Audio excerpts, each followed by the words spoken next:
What I'm talking about here tonight is the spirit of place. I'm going to start with an anecdote. A number of years ago, I was in New York City. I went to Manhattan to visit a friend.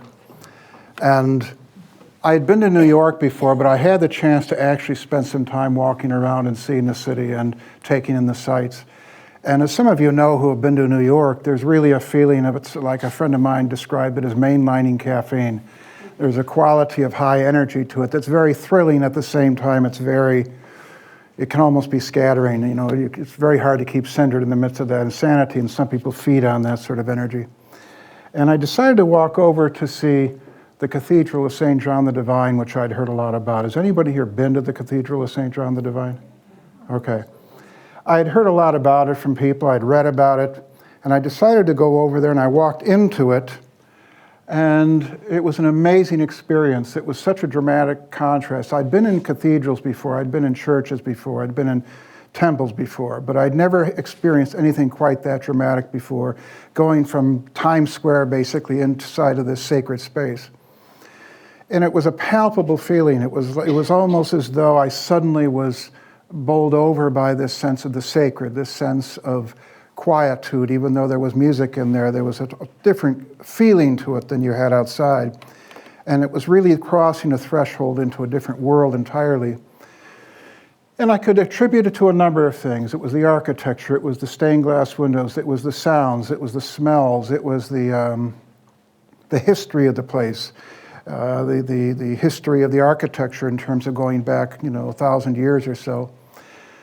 But it was no one thing, it was a combination of all of those elements. And one of the things that you find in the old traditional cultures is this notion of the genius loci, geni, G-E-N-I-I, sometimes spelled, which is the spirit of place. It's sometimes defined as a guardian spirit of a place. Sometimes it's the spirit of the place itself, the energy of the place. And you can actually see etymologically how the word genius relates to genie, like the genie in the bottle, that sense of a spirit, and loci can relate to location, locale. Now, you find various philosophers through history talking about this in modern writers. One of the better ones is D.H. Lawrence. I'm going to read this quote if you can't read it very clearly. Every continent has its own great spirit of place. Every people is polarized in some particular locality, which is home, the homeland. Different places on the face of the earth have different vital effluence, different vibration, different chemical exhalation, different polarity with different stars. Call it what you like. But the spirit of place is a great reality. Another quote from the same text. The spirit of place should not be understood as something superficial, external, or natural. That is, as something simply defining the territory of a given place. Rather, it is the very soul of the place, what differentiates it from all other places on earth and has influenced behavior, attitudes, beliefs, the practices of the people inhabiting it. Now, sometimes this is a very obvious thing where you can walk into a place like the cathedral and you can chalk it up to certain externals, to certain kind of superficial factors like the mood, the colors, the architecture, which aren't necessarily superficial, but they're things that you can at least put your finger on. But there are other times when it can't be so easily pinpointed. Like, for example, this one time I went, when I was 30, I went down to the southwest, and there was a house south of Santa Fe that it was a Sufi retreat, and I went there to visit a friend of mine that was staying there. And it was run by a group of people, and there were some women in the main building, and then there were people in tents doing retreats outside the locale out in the desert. And I was staying in a room off to the side of the house, a very nondescript little room. And they showed me the room. The gal that was running I forget her name, but she showed me the room where I would be staying for those 3 days. And I walked into the room, and similar to what happened at the Cathedral of St. John the Divine, I walked into the room and it was boom. There was a feeling of a palpable sense of calm or of peacefulness. And it was so tangible that I went out and I asked the gal, I said, what can you tell me about whoever was staying in this room before? And she said that it was a guy that was meditating 6-7 hours a day in that room. And then that atmosphere kind of dissipated after a day or two, after I had been in there and I was studying and doing other things. And eventually that feeling went away. But when I first walked in there, like at the cathedral, it was a tangible sort of feeling. Now, what I want to do here tonight is talk about what comprises the spirit of place, what makes for that quality. You know, it's not any one thing, and so what I'm going to do is break this down into various categories: the aesthetic qualities of a place, the subtle energies, the memories and the stored vibrations, the spirits, plural, of place, archetypal symbolism and correspondences, the effects of environment on human consciousness, the effects of human structures and activities on the environment, and astrology and timing, and then we're going to jump off from those into some other directions there. So when I'm talking about aesthetic qualities, I'm talking about the obvious things that hit you about a place in terms of the colors, the things that you can see, the things that you can smell, or the things that you can hear. They're not mysterious at this point. They're more tangible. So for instance, you can go from there into, that's downtown Chicago.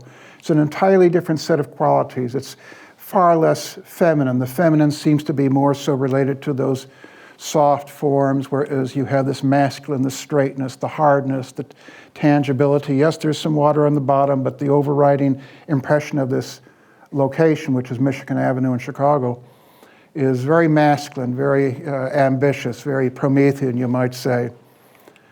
And you take this is the aesthetic qualities. This is a slum in, I think it's Africa. It could be South America. Now that takes a very different quality, that conveys a very different quality from a beautiful, peaceful environment like this. You can put your finger on what it is you like or don't like about these things. And so, for instance, an artist might, if he wants to convey a certain emotion, let's say he wants to convey a sense of turbulence, of turmoil, he's going to pick maybe a stormy scene like this with, you know, the clouds. It's very Turner-esque. I don't believe this is Turner, but it's that kind of style with the stormy waves. And this raises an interesting and somewhat mysterious question. Why do we associate certain types of weather or certain kind of landscapes with certain kind of emotions, certain kind of psychological states? Why? And what's the connection between geography and psychology? What's the connection between certain weather patterns and certain emotional patterns? We're going to come back to this point in a little bit here. Now, let's go to subtle energies. Now, when I say subtle energies, there's a spectrum here of subtle to very, very subtle, and this is now an example of fairly obvious subtle energies. We're talking about electromagnetism, for example, electricity in the environment, or the geomagnetic fields of the earth, which can affect humans, and they talk about the Schumann resonance in the brain and things like that, and how things are affected. The radioactivity, you can't see it, but you can measure it. So some of these subtle energies can be measured. Others can't be measured quite so simply. So for instance, in feng shui and various geomantic practices, they talk about underwater rivers, underwater streams having a certain influence. It's something you can measure maybe if you have a dowsing rod, or there are certain electronic instruments that can measure water underground. But this is believed by, let's say, feng shui masters and geomantic figures in the West to have a certain influence on your psychology, underwater streams of energy. Or you hear in the New Age community more and more, or rather, I should say in the last 20, 30 years, they talk about vortexes. Like you go to Sedona, you hear lots of talk about vortexes. Now, are there really vortexes? And by the way, that's Glastonbury Tor. If you've ever been to Glastonbury, you'll know this spot. It's a very interesting area. But are there vortexes? This is my way of thinking about it. There are vortexes in the physical material world. We call them tornadoes and whirlpools. So I don't doubt that there are vortexes in a subtler astral sense as well. Why would there not be? And the distinction between tornadoes and whirlpools is one is stationary and one is mobile. So for example, a tornado can move through an area, whereas a whirlpool tends to be static. And I personally, I've had the feeling at times that, you know, things happen in the country, in the nation, and it's almost like an astral whirlpool or a tornado moving through the country. There's a feeling as though something's churning up that's wreaking a path of havoc. Now, when you go into the geomantic studies of the West, you talk about ley lines. The term was devised by a fellow named Alfred Watkins back in 1921. And he came up with the term ley lines because of certain areas of England that had L-E-Y as the suffix of the words, so the city or the area, like Crossley, Ensley, Langley, for instance. And it's believed that, now this is maybe a little bit hard to see, but you know, there's certain points where these lines, these subterranean lines of energy converge. And they put a lot of emphasis on where they converge, and they talk about interrupting the lines. Something like the railway can interrupt the lines, power lines can interrupt the ley lines, things like that. And they can relate this, as they do in feng shui, to meridians in acupuncture, to these subtle energy currents that cut through the body like this.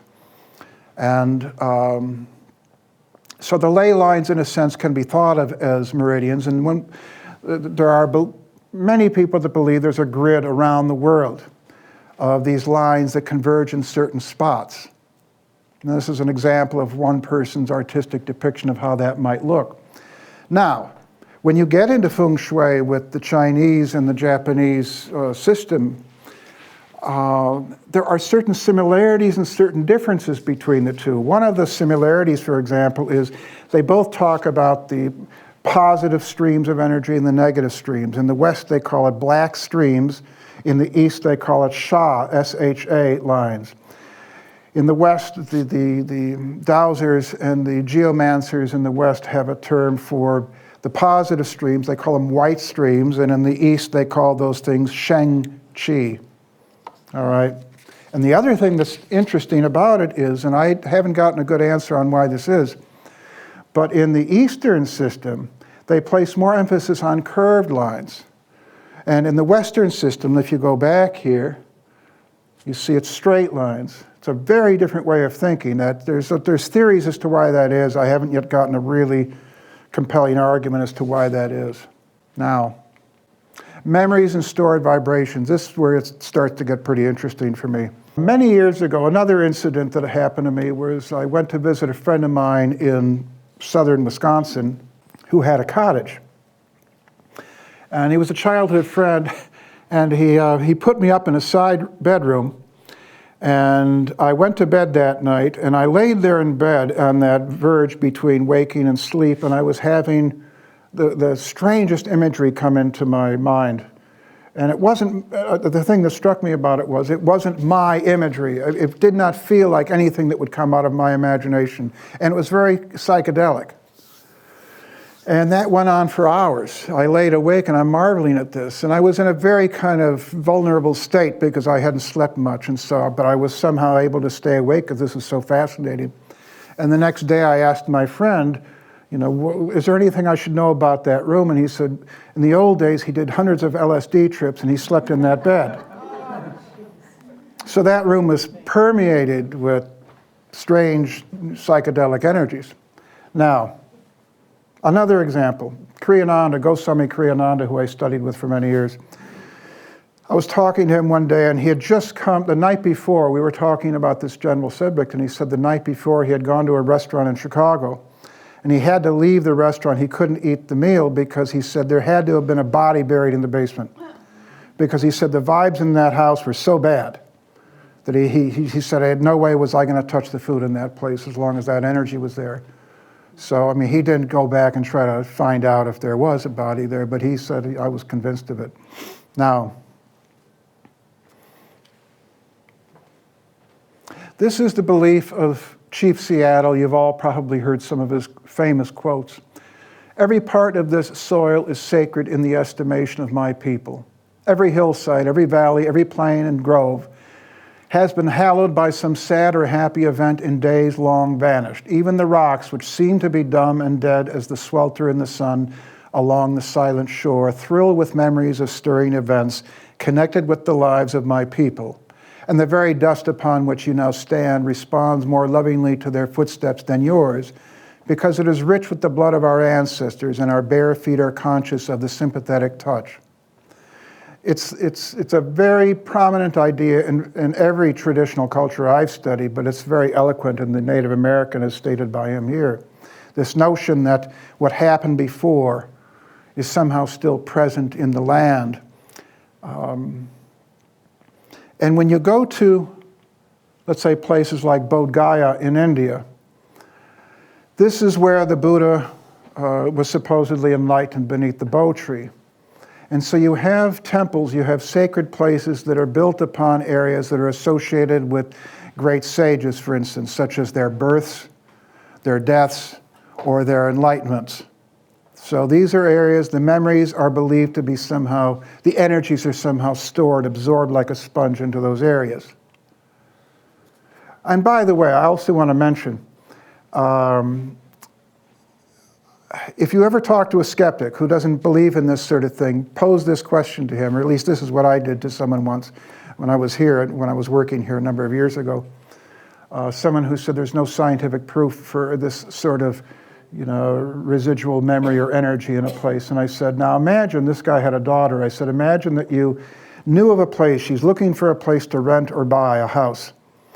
And you knew of a place, but you also knew that there was a triple homicide in that house.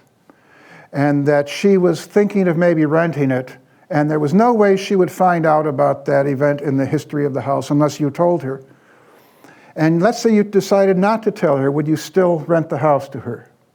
And he had to pause on that one, because even though he claimed to be a skeptic, he knew somehow that it was not going to be a good energy to be in that house. So again, how far can someone push this skepticism about the memories of place like that? I'm kind of curious, does anyone have any personal experiences like any of the ones that I've related here tonight, my personal ones, that you had a palpable sense of either an energy in a place or the memories of a place that you picked up from its history? You can just tell when you walk down the street. For the sake of the recording, in case it doesn't pick up, she was saying when you walk down the street, you can sometimes tell which house is friendly, which one isn't friendly. Yeah, I think that's very true, especially at night for some reason. Yeah. Anybody else have any experiences? Yes. I was in Ireland. That was for the sake of the recording. You were in Ireland and you came to an area. Was this in a wooded area? Yes. And you felt a certain comfort in a certain spot, and you sat beneath the tree, and there was a sense there of a palpable sort of, what would you describe it as, a peace or a, okay, thank you. Any others? Yeah. I was in Scotland, Glasgow Cathedral, and I was walking over buried monks over there in the church.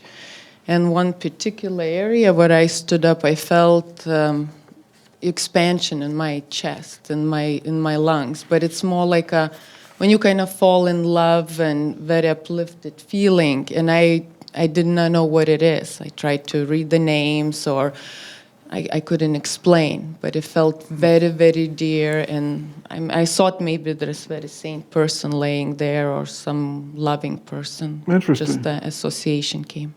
Thank you. I'm going to talk about something similar to that in a little bit here. Anybody else before we go on? All right. The spirits, plural, of place. Now, what do I mean by this?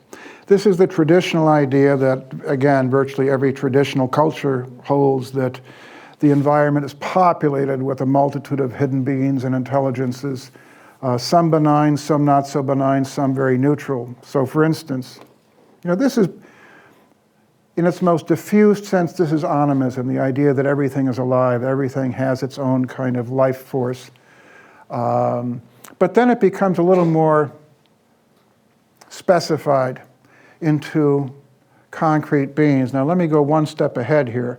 This is an artist's rendition of Pele, the Hawaiian volcano. So, in fact, a few nights ago, I was watching public television, PBS, and they were interviewing some tribesmen in Southeast Asia talking about how he didn't want to cut down a tree until he first spoke to it to get its permission. And if he didn't get the permission from the tree, he couldn't cut it down. And then the next day, I happened to see something about a Native American saying the same thing. This is a very universal belief, this idea that respecting the life within each element. And so you have something like a volcano or a mountain or a river or a tree or the wind, for example. Each of these things can be seen as an intelligence of its own. And if something lives long enough, like a tree or a mountain or in particular trees, they develop almost a personality of their own, just like a person as it grows older develops more of a kind of an individuality. And so that's one of the reasons why the Native Americans regard really old trees, not just Native Americans, you see this in Japan, you see this all over the world, the really old trees, and in England as well, this sense of great wisdom associated with the ancient oaks, for instance. Let me go back one here.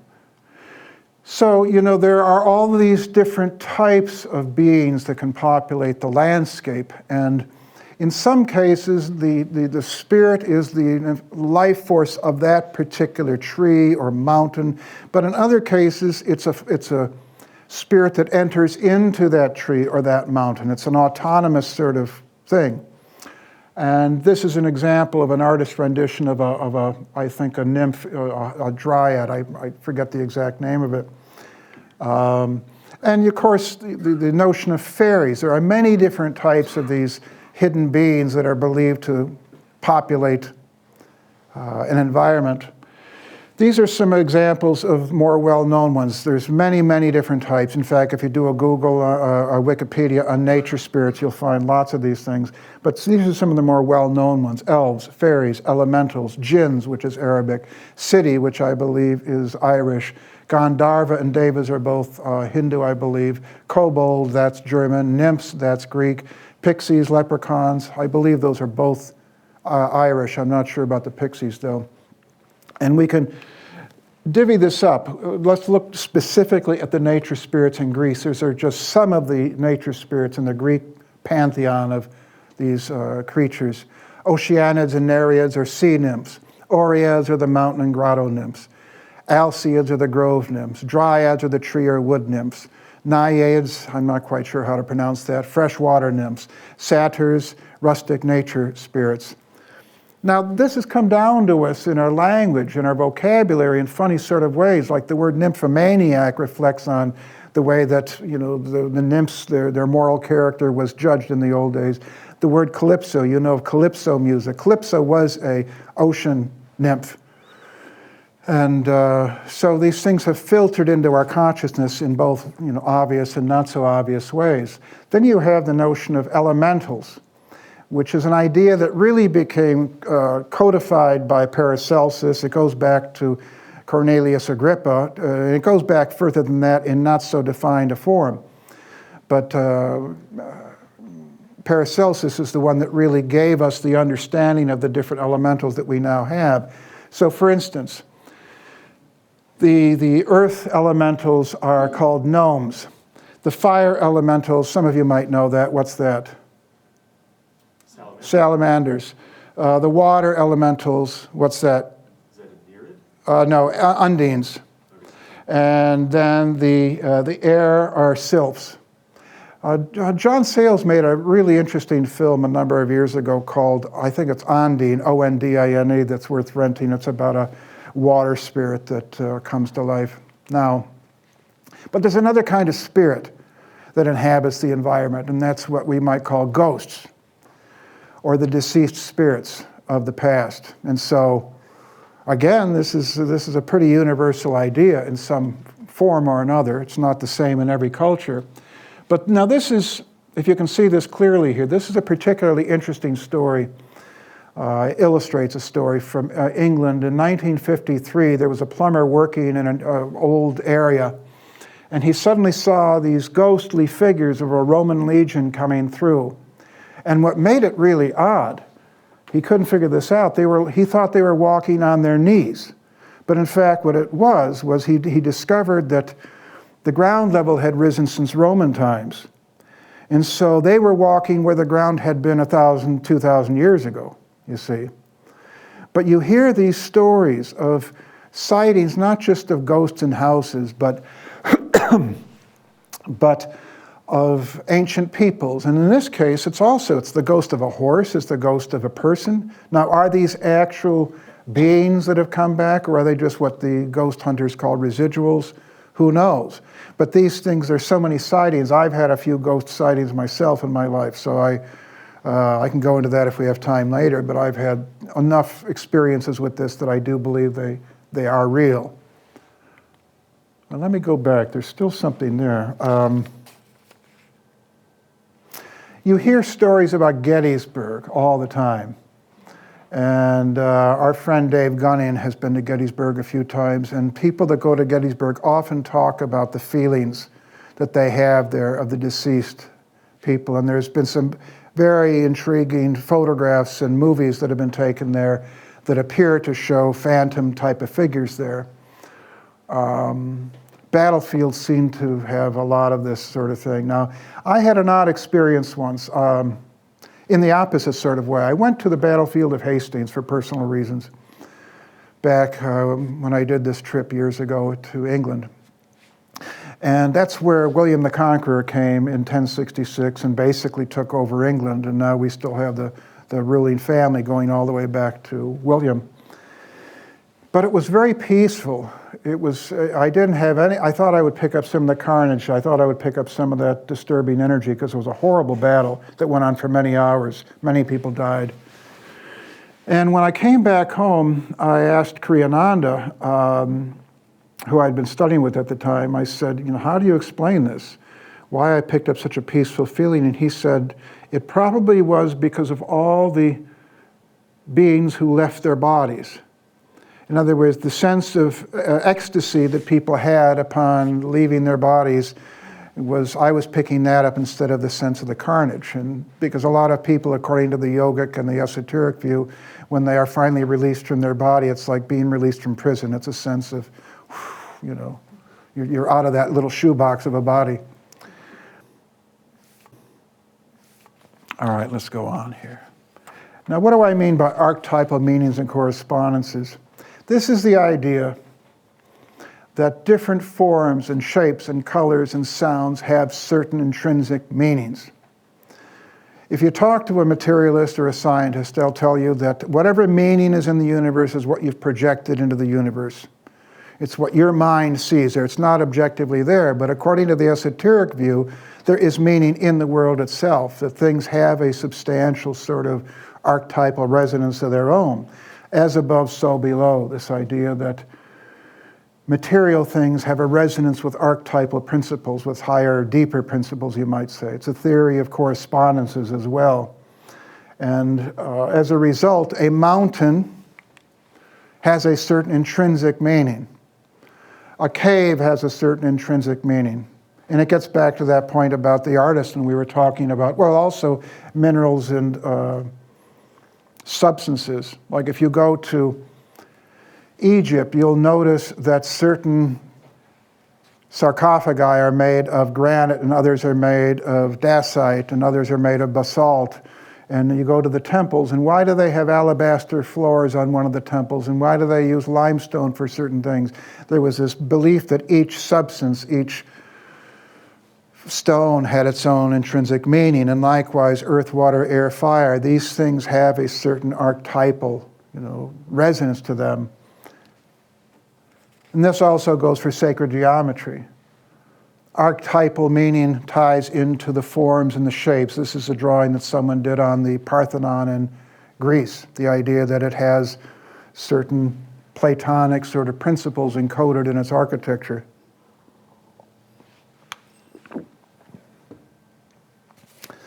And this goes into directionality, the north and the south. I remember hearing years ago Kriyananda making a curious comment. He said that if you go back through history and you look at the civil wars between the north and the south, the vast majority of them are won by the north. You know, there's a certain meaning to the North having a more masculine polarity, the South having a more feminine polarity, and I don't mean that in the conventional gender sense. And likewise, you talk about East and West. Now, there's not a clean demarcation between East and West like you have between North and South, but still it seems as though when you talk about the Orient, for example, there's a very different mentality, a different sensibility than you have in the West. I remember as a kid, we had what they called Chinese handcuffs or whatever they were, where you put your fingers in. And what's interesting is it worked on the opposite principle from the way like the Western mind works. The Western mind is like purely force, you'll rip it apart. But with those little things, you have to like, you know, it's a reverse principle. And there's a difference in, if you study Chinese and Japanese philosophy instead of Western philosophy, it's almost like a solar and a lunar sort of polarity there. There's a difference there, at least I believe there is. And it gets back, again, why, when an artist, this is Nicholas Roerch's great painting, why is it that certain scenes are used to convey certain spiritual feelings? You know, this is a monk on a mountaintop looking at the stars. Why does that evoke such profound feelings? Versus, let's say, the shot of that slum that I showed you before. There's something intrinsic about mountaintops that has always been held sacred by most cultures. Now, astrology and timing. This goes into many different levels here, so let's get started on the very basic level, which is that according to astrologers, different geographic locales and different type of landscapes have different planetary correspondences. So, for example, a mountain would be Saturn or Capricorn. An ocean is Neptune. A fiery plain like a hot desert would be Mars. And on it goes. There's many different correspondences that they talk about with these sorts of things. Deep lakes or deep underground rivers would be Scorpio, and on it goes like that. But then you get into something called, well, and certain cities in certain countries. When I went overseas years ago, I went to Kriyananda and I asked him, what places would you recommend going to based on, you know, purely spiritual kind of vibratory energies in Europe?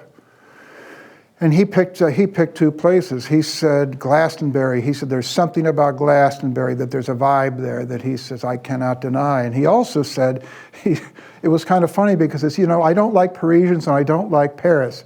But he said when I close my eyes there, the vibe is unbelievable. Okay, now I've only spent 2 days in Paris in my life, and it was rainy and it was a miserable weather, which did not help. So I can't speak to Paris, but he felt that Paris had a very unique vibe. And interestingly, he felt that it was ruled by Leo. And I remember I had a musician friend that went to Kriyananda for a chart reading once. He's now deceased. He was an incredible musician. And this musician, for those of you that know astrology, he had Jupiter and Leo in the 9th house, and so Kriyananda said to him, you probably are going to have good luck, you know, playing music in France. And what Kriyananda didn't know was that this guy had had a lot of success in France in music, and that was the one country in France that in Europe that he had had the most success in as a jazz musician. So certain cities and certain countries seem to have zodiacal rulerships. Some people take this a little bit further. This is called Geodetic Astrology. This is where, it's a little hard to explain, but basically what this is saying is that the entire zodiac wraps around the planet, and that there is a correspondence between the 12 signs of the zodiac and 12, if you divide the planet up into 12 partitions. Now, where do you start, though? You've got to put 0 degrees Aries somewhere. So, Jandro, the astrologer Jandro, and some others picked Greenwich as the 0 degree point. Some others pick Cairo, Egypt as the 0 degree point. This is not a system I've worked with a lot. I'm a little dubious of it, but I haven't worked with it, so I can't really speak to it, but it's a popular system. And you have also, now this, maybe you can make more sense of this than me, but there are some people that believe there are natural zodiacs in the ground in certain areas. This is the Glastonbury zodiac. Now, if you can make this out, you've got a better mind than I do, but you can really stretch it. I suppose you can see some of these, like Capricorn, you can make that out, and that's the Scorpio. But some people believe that if you were to look from outer space at certain places on the planet, like Glastonbury, and there's also supposedly one, according to, I forget the name of the author, in Greece. There's a zodiac amongst all the different outline areas. And then you've got this idea that my old colleague who used to write for us here, Richard Levitan, he believes the Earth is kind of a microcosm of the entire galaxy. And therefore, there's a correspondence of virtually every major star or nebula or celestial phenomena somewhere on the planet, so that if you could clairvoyantly look down at the planet, you'd see like this network of lights of astral kind of force fields that are lit up. Now, this is where it shifts gears a little bit. We're talking now about aligning, deliberately, intentionally aligning a sacred spot, a temple, to astronomical and astrological phenomena. So in Egypt, for example, you have some temples where the corridor is lined to the sunrise at the first day of summer or the first day of fall or spring. You might have the alignment like at Stonehenge. Most people now are pretty convinced that there are certain celestial alignments associated with the various stones there. And then you've got, this is an example of what one person anyway believes is, if you look here, this is a line up, it's a ley line that cuts through England, and it's lined up to the sunrise on May Day. Again, a lot of this you have to take on faith. It's very speculative, but it's very intriguing. Now, what is this about? I've got to keep this talk PG-13 or something, so I'm going to explain why I have this up here. You see, one way of thinking about geomantic power spots in the body is we know through medicine, through biology, that there are certain erogenous zones in the body, in a sense, and that's where certain nerves are coagulated, where they're converging, where there's more sensitivity, more energy focused in those parts of the body. And the lips are one example of that. And you can think of geomantic spots as being like that, like the Earth's erogenous zones in a certain sense, where there are more ley lines converging, where there's more pranic energy, more etheric energy that's coagulated. But taking that one step further, these sensitive points on the body are not active all the time. They're activated more at certain times than others. Let's say if a person is taking an exam in college, their erogenous zones are not going to be lit up the same way as if they're on a date with somebody, for example. So there are timing factors. That's why I called this segment Astrology and Timing. So for instance, I had a friend once that said he claimed that he was at Stonehenge on one of the key points of the year. I think it was the summer solstice. And he swears he saw like lights lit up around the monument at the moment of the sunrise, like energies, pranic energies coming up off of the site. And so there are certain times of the year when you supposedly have these more active sorts of power places, when they're lighting up, so to speak. And so, for instance, this is a modern-day Beltane, or I think this is Beltane. You have in various cultures the belief that certain times of the year, the membrane, the doorway between this world and the next is more open, when you can access the hidden energies more. Halloween is an example of that. All Hallows Eve. Samhain is another example. I'm not quite sure if that's the way it's pronounced. And so these power places are activated at different times depending on the planets. I happen to think that the membrane thins, let's say under full moons, for example, or the membrane might thin. I've done a lot of study, and in one of my books I've written about the outer planet conjunctions, let's say Uranus, Pluto, Uranus, Neptune. When you have these outer planets coming together in very powerful ways, like we had in the 1990s and the 1960s, it's almost as though the membrane is thinned and these ideas flood through. And it's interesting that the Uranus-Neptune conjunction of the early 90s is when the whole crop circle phenomena really took off.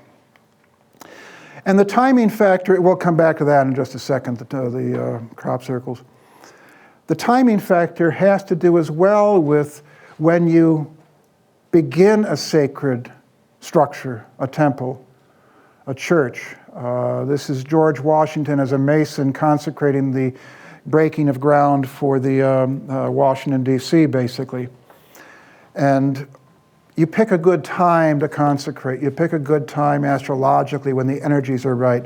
This building we're in right now, the ground was broken, I believe it was 1926, by Krishnamurti and Annie Besant. Is that correct? Now, I don't know if they picked the time. If someone could find the time, I'd be very curious to know when that was done. But the timing of when you begin something, or when you begin an earth, not just necessarily a monument, but some sort of, or you create something out of the earth like a mound. Now, what's the effect of environment on consciousness? These are some of the writers that have written about this: Hippocrates, Strabo, Al-Jahiz, Guanzhang from 2,000 years ago, Herbert Reed, Lawrence Durrell. So, for instance, Hippocrates believed, 2,500 years ago or so, he believed that the environment in terms of the air that you breathe, the weather, the geological formations, and so on, the rivers, the quality of the ground, affected not only a person's health, but it can affect their mentality, affect their politics, and so on. Strabo, who was, I don't remember if he was Greek or Roman, said basically the same thing. Now, I had a friend that many years ago, he had a business in California, and he told me that he only hired people from the Midwest for this business. And I said, why is that? And he said, because they put in a full day's work for a full day's pay. And he said he didn't get that when he had people working for him that were from California. Now, take that for what it's worth. That was one man's experience. But it is interesting. I pressed him on the point, and he says, when you're out there at the ocean and you've got this expansive view, it's great for your imagination, it's great for spirituality, but give me a landlocked Illinois person any day to work a job. There's something about, and also the seasonal. Just in fact, a few hours ago, they were interviewing someone downtown on the news, and they were saying, the local reporter was interviewing this woman on the street saying, do you think it builds character to have to deal with these changing seasons? She said, yeah, of course she's a Chicagoan, she would think that. But now, Thomas Jefferson, this shows how it can go off the rails sometimes, this sort of thing. It's called environmental determinism, and you'll find lots of controversy about this in the academic writings. To what degree is the effective environment deterministic on people, and to what degree is it malleable? So Thomas Jefferson felt that he justified colonizing Africa because he believed that tropical climates caused people to become lazy and promiscuous. Okay? And Hitler, needless to say, felt that the Nordic races that were superior, it wasn't just the genetics of it, it was also the region, that polar sort of effect on people. So you can see how easily this sort of thing can, go in the wrong direction. Now, Joseph Campbell, in one of his books, he talks about the effects of environment on mythology and people's cultures. And one of the examples he uses is he talks about the Bushmen of Africa versus the Pygmies of the Congo in Africa. Entirely different environmental influences and entirely different cultures. And some of the examples he used of this was the Bushmen, for instance. They have this open plain, this sense of differentiation looking out, and things are clearly defined. And so you have an individualistic ethos in the Bushman tribes and isolated individualistic vision quest that you don't have in the Pygmy tribes, for example, which are life in the jungle. And in the jungle, it's a much more communal sort of thing, and you don't have a stark separation of male and female in the jungle tribes, he was claiming. Okay, so he felt that there was a major difference, and he also talked in another book about the difference that it would have for a culture to be able to see a starry night every night versus a jungle tribe that might not see the stars at all to speak of. Then there's an anthropologist named Leo Frobenius who talked about, again, how far can you take this in terms of how much does the environment influence not just your your mind, but your body. Leo Frobenius talked about the way that original species of cattle in Egypt got wiped out several times by, if not many times, by epidemics. And you replace them with species of cattle from far away that are very different, and within a few generations, they start looking like old Egyptian cattle. Okay, they take on the appearance of the, like you see here. And so, for instance, Frobenius also talks about how a game warden can look at the antlers and the features of a wild stag and tell from the features what valley of the country it came from because of the conditioning influence, okay? Now, mind you, that's Frobenius, but in the sake of balance, I have to explain one of the skeptical views of this is that you take the Eskimos, for instance, and you take across the Bering Strait, you have a genetically virtually identical group called the Chukchi. And they're living in identical environments, and they have similar genetics, and they're very different cultures. The Eskimos are basically, they create igloos, whereas the Chukchi they take wooden poles and they put skins over it. The Eskimos are basically very sophisticated hunters, and they hunt the caribou, whereas the Chukchi are herders, and there's these differences between these two cultures. So again, there's a lot of disagreement about environmental determinism and how far you can take that. Now, another example is the Amazonian Indians are very similar. This is pro-environmental determinism. The Amazonian Indians are very similar to the Dayaks of Borneo, the body shapes. So again, it's a controversial idea. Now, the esoteric interpreters take it even further. So for instance, this is an example of early feng shui, you might say. This is from 2,200 years ago. Now the water of qi, this is describing the effects of the environment on different peoples. So the water of qi is forceful, swift, and twisting. Therefore, its people are greedy, uncouth, and warlike. The water of chu is gentle, yielding, and pure. Therefore, its people are lighthearted, resolute, and sure of themselves. Okay? So it's believed that in feng shui and Western geomancy and in most cultures around the world that the environment can have very tangible effects on the mentality, the politics, the religion, the mythologies of peoples. It's a two-way street. It's not just the effects of the environment on people, it's the effects of people and their structures on the environment.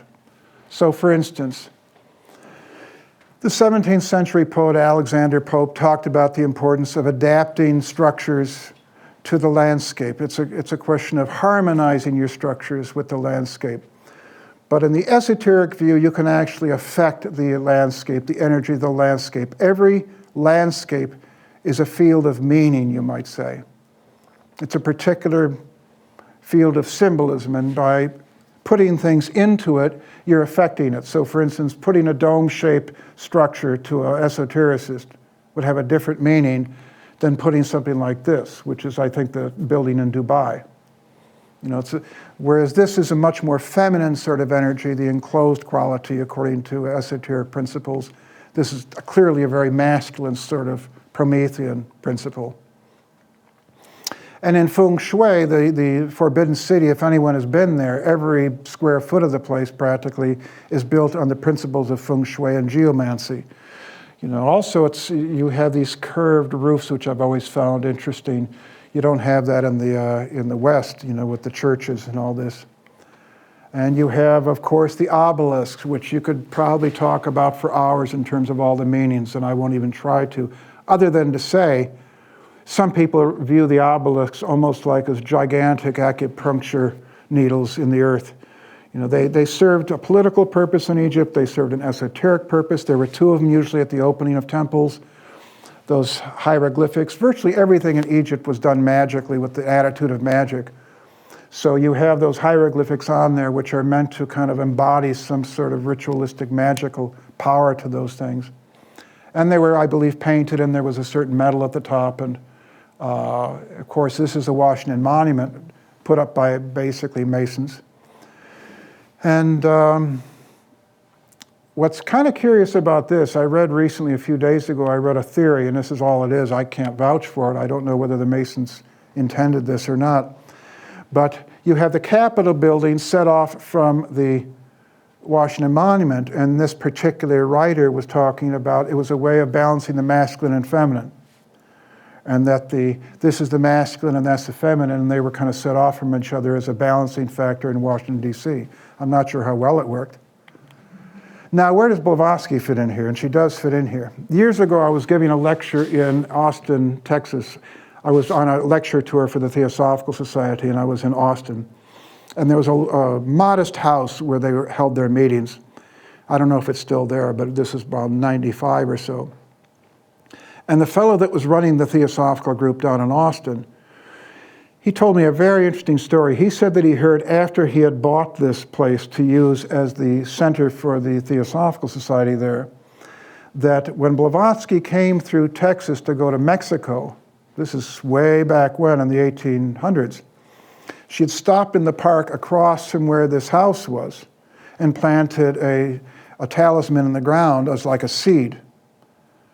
And it just so happens the Theosophical building wound up being, a few hundred feet away from that.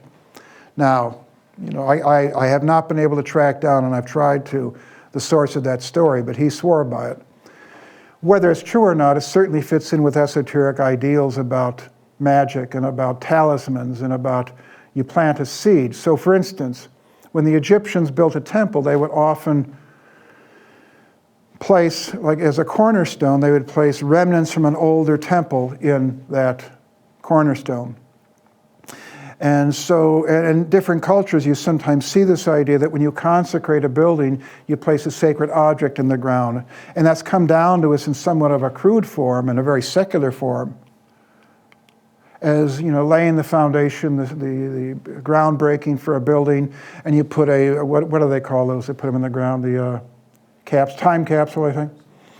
It's like a secularized version of this very ancient belief that you start off the building of the structure with some sort of sacred object or some sort of special object. And that's also why I would like to find out about this building, if there was anything done like that when they broke the ground here. That's got to be in the archives here somewhere, I would imagine. What's that? There is, yes. Is there? Yeah. Well, what do you know about that? Very little. Okay. There is a photograph, and that it was all done according to Masonic Interesting. ritual. Okay.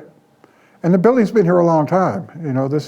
It's weathered a lot of storms, and it's still here after all these years, almost 100 years now.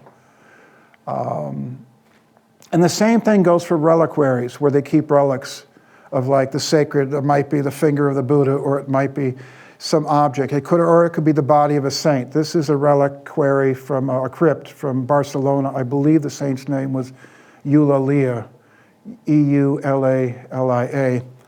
And it's this belief that somehow the body of the saint, kind of like what you described, there's a feeling of, believed to be a feeling of sacredness about having that body there, having that piece of that saint there, it might even be just an object, like in Tibetan Buddhism. It doesn't have to be a piece of the body of the saint or the sage.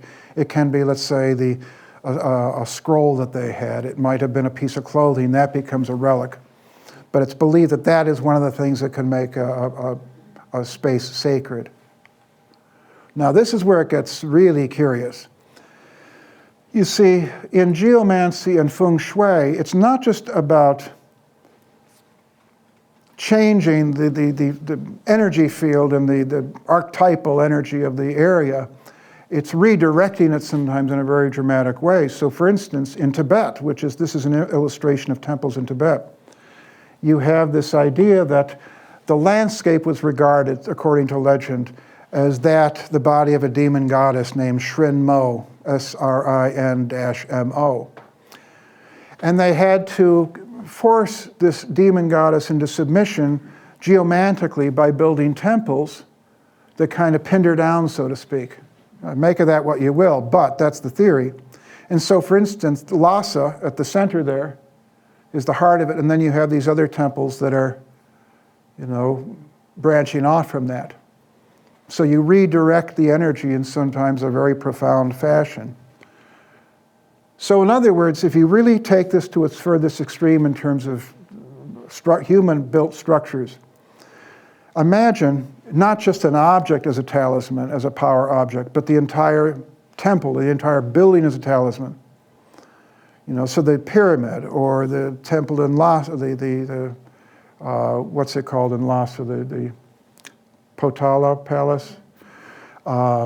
If you go to Egypt, I wouldn't be surprised that if every brick that went into the pyramid was blessed and was somehow a sacred object, was ritualistically consecrated that way. Now, one of the theories about crop circles, and yes, some are hoaxes. I don't buy for a second that they're all hoaxes, and I was involved in investigating one of the first ones in the US.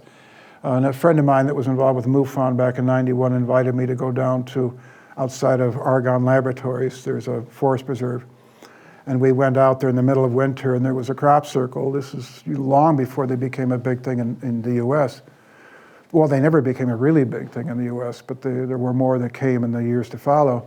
This is from England, but the one that we investigated was in the middle of nowhere, and it wasn't likely to be there was 5 inches of ice water. You had to trudge through a mile to get to it. There was no way that was a hoax, in my opinion. But one of the theories about crop circles is that they have a geomantic kind of talismanic property that is impressed on the landscape and the people. Now, what also is curious about this is I read an interview once with a hoaxer, a fellow that admitted to hoaxing crop circles. And he had something very interesting to say. Even though he wanted to believe this was all just hoaxing, he said that peculiar things happened after they built their fake crop circles. They started having odd things happen, such as synchronistic events or paranormal sites of encounters and strange lights. It's almost as though, you talk about magical circles, in the magical field. It's almost as though this thing had a geomantic impact on his life and the environment around him. So what is a sacred place? A sacred place, you can say, incorporates all of these things. Ideally, it incorporates all of these things. It doesn't have to. For example, where the Buddha was enlightened in Bodh Gaya, India, doesn't have any particular geomantic features, but it does have the fact that he was enlightened there, so that makes it sacred. Or you might have a crypt where you have a saint buried, and so on. But the ideal thing is to have all of these things, and a good example of that is Egypt. How many people here have been to the Giza Plateau in Egypt? Just a couple. It's an extraordinary experience, and if you go at the right time, if you go in the right state of mind. And so it incorporates virtually everything we've just talked about tonight. So for instance, memories, you talk about memories, this is anywhere from 5,000 to 10,000, if not more, years worth of people worshiping at this spot. The rituals that have been done in this area, in the Great Pyramid, the sacred geometry involved in this, you could talk about for days on end. Whether you talk about the pyramid. In fact, notice, it's kind of interesting too, how the top of the Sphinx's head, mimics the top of the pyramid. You could talk about, someone could give a 5-hour lecture on the symbolism of the shape of the pyramid, the 4 sides and the 12 facets, etc. You also have all the dead bodies that are buried. People don't realize that off to the side, I believe it's off over here, there's like a massive graveyard. Actually, the whole thing is one gigantic reliquary of dead, holy people, you might say. And you can feel that. And I had the chance to wander around in this one area here by myself one day. It's off there, and it's like these gullies, and you just come on these tombs cut into the side of the rock that are, thousands of years old. It's an extraordinary feeling. That's the other place I'm not particularly sensitive to those sorts of things the way Kriyananda is, for example, but a few times I've had really strong feelings like that, and the Giza Plateau was definitely one of those. Another example that you could talk about is the geology, the fact that the Giza Plateau is high up. It's on a plateau area. Geomantically, there used to be, there isn't anymore, but the Nile River used to basically run through here. You know, it was right out front. So it was along that area there. Then you have the astronomical and astrological facets. I'm sure all of you have heard about this theory that Robert Bauval came out with, that the three pyramids, why were they offset? And they basically mimic, you know, the three stars of the belt of Orion. Now I know there's criticism of the theory, and Edward Krupp, the archaeoastronomer, has talked about this and poo-poos it. I don't see how you can ignore it. To me, it's just really obvious. As soon as you see the three stars in the belt of Orion offset in the same way as the three pyramids, to me, it's obvious. But also, not just that, but you have the various air shafts. They call them air shafts, that who knows what they really were. They weren't air shafts because, you know, well, that's another story. But they're pointing towards certain stars as they appeared at 2500 BC, so they have that sense of alignment to, you know, the heavens. In a sense, that alignment, you know, there's different theories about why these sacred structures are aligned to the stars, and sometimes they'll say, well, Stonehenge, it was for agricultural purposes to know when the seasons are changing and all this sort of thing, which I think is maybe true in part, but it's also this idea of aligning yourself to cosmic energies, you know, creating heaven on earth in a sense, especially with Egypt, where you have, it goes even further, where if you take it to the next step, now this is maybe a little hard to understand, but basically, one of the theories about this, and I tend to think it holds water, is that the whole layout of this part of Egypt seems to mimic the sky in terms of the Nile becomes like the Milky Way, okay? And so then you have, you know, those three pyramids there, which are the belt of Orion and so on and so forth. You know, again, bringing heaven down to earth and bringing earth up to heaven, as it were. And now, you see, there are certain spots on the planet that seem to be hot spots, that seem to have so much more energy, so much more geomantic sort of qualities. And why is it that some areas through history seem to draw strange phenomena? So for instance, Stonehenge, you know, you have crop circles around the earth, not just in England, but by far and away they seem to concentrate in this one area where you just so happen to have this, you know, circular structure up there like that. Another example of this is, now this is an article from 1932, okay? I'll read some of it real quickly. 2 miles west and 2 miles north of Roswell, there is a strange light which no one can seem to explain or understand. The light can be seen when coming from the north, but is invisible from the south. It seems to move, and when it goes into low places in the road, it sends rays of light over the hill like an approaching automobile. Sometimes the light is totally extinguished and does not come on for a few minutes, although it is seen all times of the year, which is curious.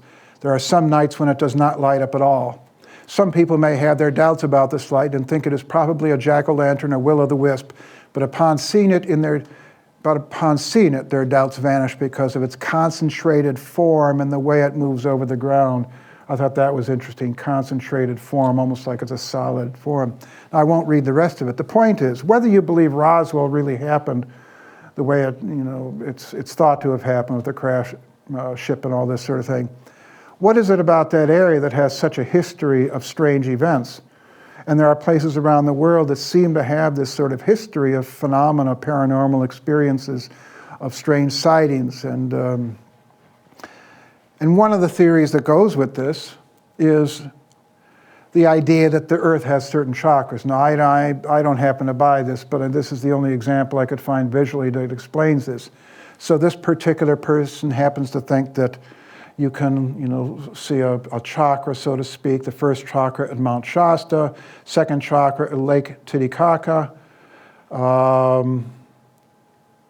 well, that's off the beaten path there, but it goes on around, and so you've got the Great Pyramid, you've got Glastonbury and Shaftesbury and Mount Kailas in Tibet and so on. Now, whether this is technically true or not, I don't doubt that there are spots on the Earth that are power centers like that. You know, it wouldn't be surprising to me if Wheaton was one of them, to be quite honest, and I say that for personal reasons.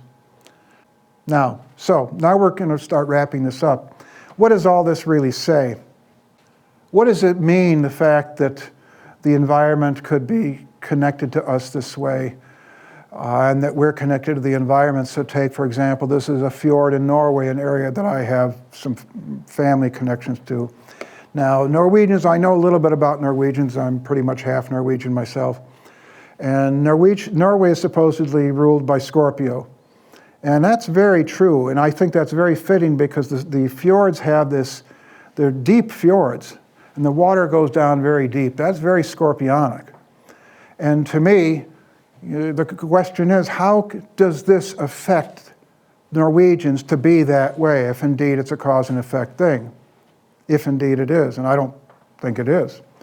Or for instance, now this is a monastery I stayed at back in the Zen monastery in upstate New York called Zen Mountain Monastery 30 years ago. Can't believe it.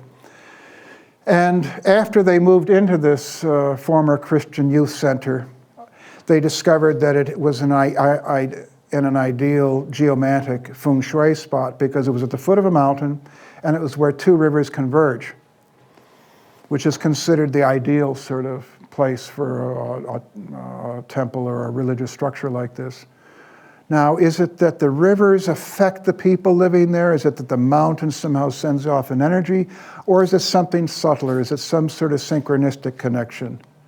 So, for instance, some of the things you hear in feng shui can be described as being just about energies, like, for example, electromagnetic energies. You know, in feng shui, if you talk to an expert, they'll talk about, you know, the pros and cons of living near electrical wires or power lines or radioactive deposits and things like that. That's measurable.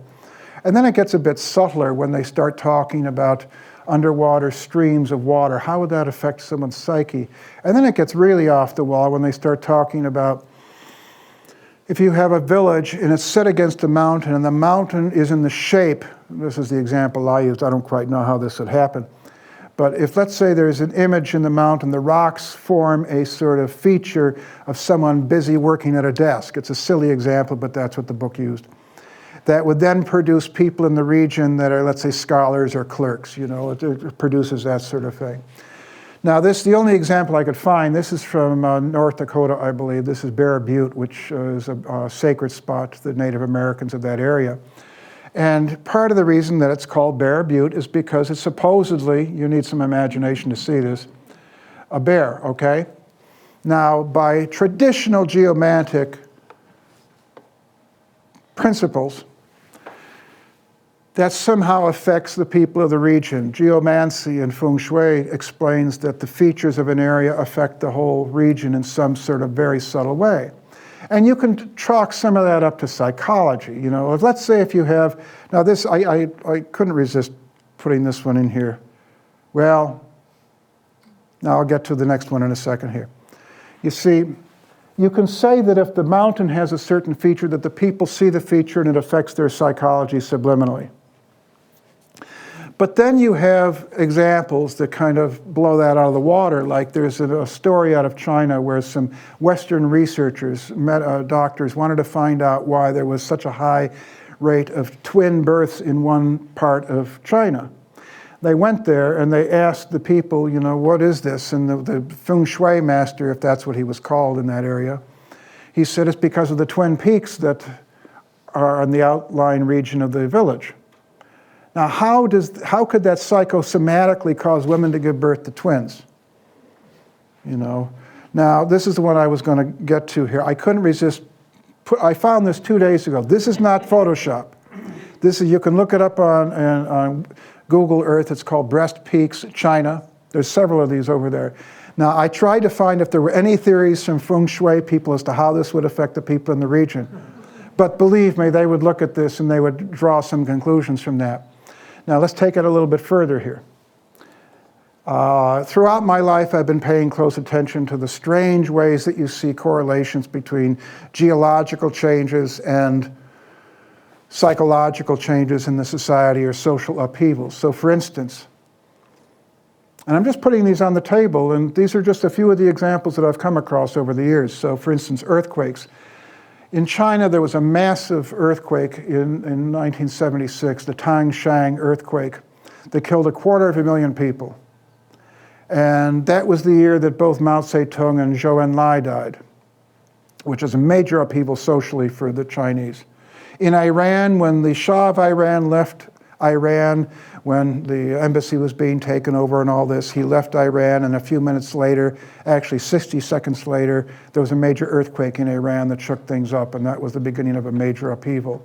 The New Madrid Fault, 1812, that was a major period of upheaval in the US with the War of 1812 and so on. Volcanoes, Colombia 1985, the siege of the Palace of Justice occurred the same time as this major volcano that killed over 1,000 people. Bali, Ekadasa Rudra, it was called, a major ceremony that was held. They held it instead of every 100 years. They broke tradition, and the same time this major volcano erupted. Mount St Helens, the same day that Mount St Helens erupted, was the first day there were riots on American soil in many years. In Miami, there were race riots the same day that Mount St. Helens went off at the other side of the country. Astronomical events, the Great Comet, that also coincides with the New Madrid Fault. There's a major gamma ray event in 2004 that occurred one day after the Indonesian earthquake that killed all those people, 250,000 people. So it couldn't be causing it. It was somehow timed synchronistically with it, if you want to take it that way. And the meteor, I'll just talk about the Russian meteor of 2013, that one that caused the huge explosion over Russia. And that was around the time that there was a major upheaval in the Catholic Church. Pope Benedict resigned, and then Pope Francis took over. So what's the conclusion of this? You could say we live in a magical universe, but what does that mean? A deep connection between consciousness and cosmos. There are hidden acausal connections permeating our world. The universe is symbolic in nature. There is a divine spiritual foundation of the cosmos. And this has certain implications for ecology. Because, for example, what does it mean if a locale has a geomantic meaning, a significance as kind of an energy field and as a symbolic field? When we clear-cut forests in the Amazon, for example, what does that do inside of us as a corresponding sort of principle? When we wipe out species, what inner species are being wiped out at the same time, if you see what I'm saying? There's a connection between the inner and the outer that can't be, easily ignored. If we terraform on other planets such as like Mars, is that a bad thing? Is that a good thing? It's certainly going to change something of our inner Mars, as they would say, the third chakra, the Mars chakra. So I want to close with this quote here. It's by the poet Francis Thompson. All things by a mortal power, near or far, hiddenly to each other linked are, that thou canst not stir a flower without the troubling of a star. So I want to leave it at that, and that's it. I always felt that there was some sort of correlation between development of language and the land. Do you know if anybody's done any studies about that sort of thing? I don't know of anybody, but I've thought about it a little bit in terms of like Russia versus France.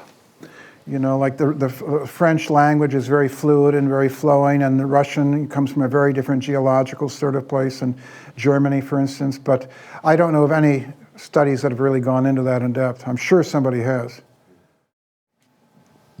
I think it's more of an observation that the other spirit of the place is here, the TS headquarters. I mean, that's just full of the benign spirits and the divas, and you walk through, you feel the presence, just the palpable. And on the property, too. If you have a chance to walk around the property out there, it's pretty interesting. If somebody has the possibility of moving other places, how would you find out about where is a good place to move to accomplish what you came here karmically to do? There is something called astrocartography and astrolocality, which looks at how your horoscope works on the planet.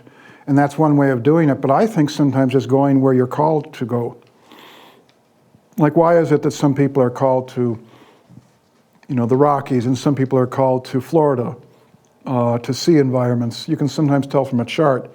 Like a Pisces or a Neptunian person might be more inclined to go towards, an oceanic type of environment, whereas a Capricornian, Saturnian person might be more inclined towards, let's say, mountainous regions. So there's different ways of telling. I don't do astrocartography myself, but there's a lot of people that do that. So that's one way of doing it. And also the old geomantic way is you take a pendulum over a map, and I don't do that either, but I know people that swear by it.